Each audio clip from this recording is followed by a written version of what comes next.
What's the meaning of chop chop?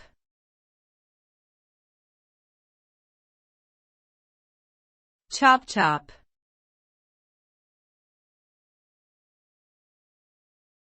Chop chop.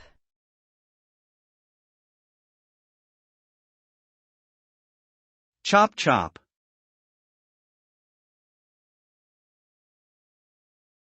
Chop chop.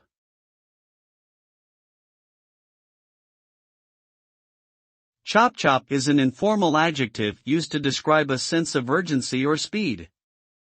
It originates from the Cantonese term kap kap, which means hurriedly. The phrase implies that something needs to be done immediately or quickly. It's often used in situations where there is limited time to complete a task or when someone is running late. For example, we need to finish this report. Chop chop means we need to work on and complete the report quickly.